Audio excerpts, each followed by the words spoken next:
Because one day, after struggling, like we all do in the beginning, to get into TV and into movies, he had this idea of writing a script. And in longhand, he wrote this script, which was Rocky.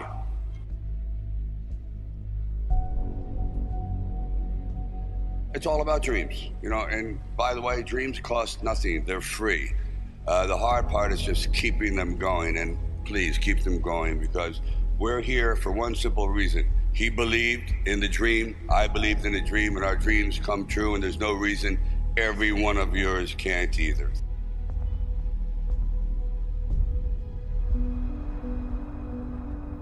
I used to sit in this little apartment, and it was a room. As a matter of fact, the room was so small, I remember I was able to open up the window and close the door while sitting on the bed at the same time. It was like 8 feet by 8 feet by 9 feet.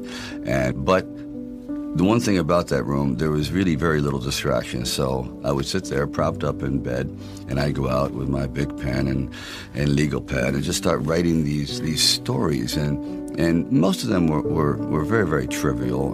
But there was something about the process of unrealized dreams. I was always brought back to this subject because I think it's one of the most enduring subjects and one of the most difficult passages for people to accept, that they never were realized in their own lifetime, that they just didn't get that shot.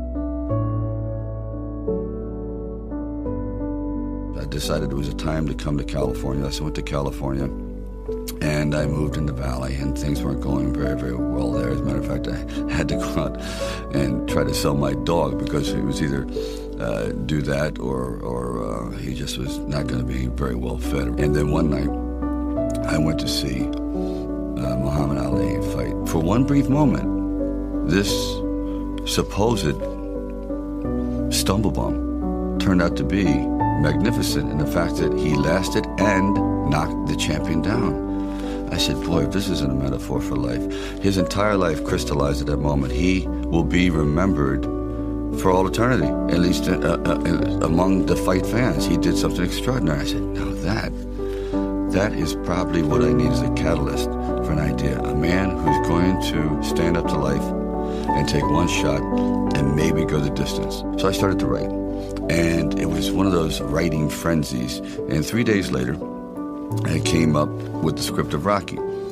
Now, the script by no means was a finished piece of material. It was probably about 90 pages, and maybe 10% of it remained in the final script, but it was done.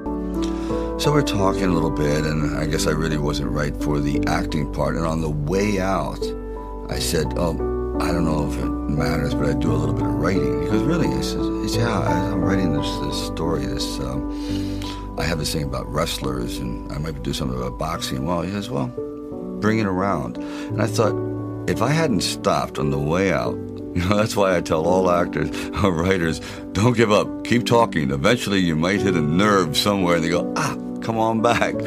And if they didn't say, come on back, or bring it later and let's see what you've developed, I wouldn't be sitting here. So I have to give incredible credit to their insight and their patience, and they're willing to take a chance, which it doesn't exist much anymore, unfortunately.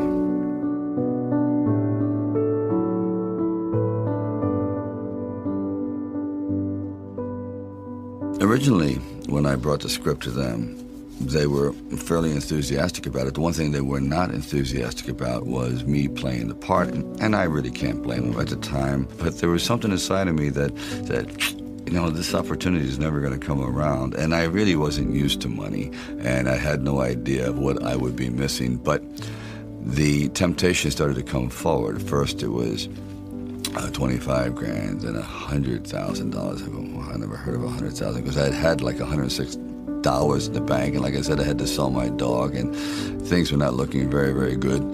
My $40 card in the spin, and it went up to $330,000, and probably I heard it went up to $360,000, and I thought, all right, you've really managed poverty very well. You've got this down to a science. You really don't need much to live on. I had like sort of figured it out, so I was not in any way used to the good life. So I thought, you know what?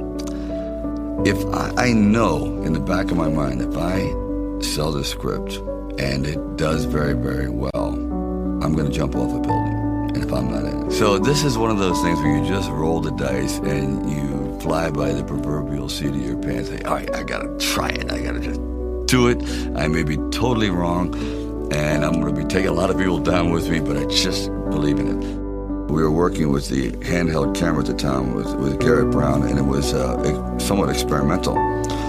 And he'd film me running through shopping malls and up down the steps and flights, curved corridors along the river until finally my legs basically gave out and I'm like writhing on the ground and I want to rise up and say, John, I'm dying here.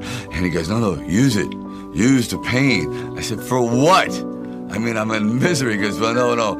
You know, it's giving your character, it's giving him some depth. I said, it's giving me bruises. It's giving me like agony. I can't sleep at night.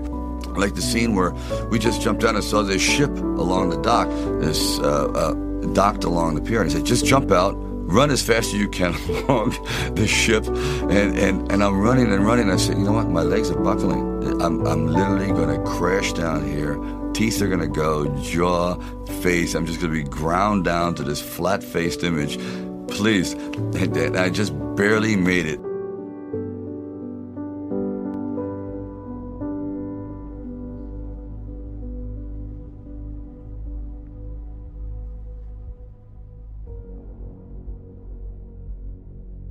The world ain't all sunshine and rainbows.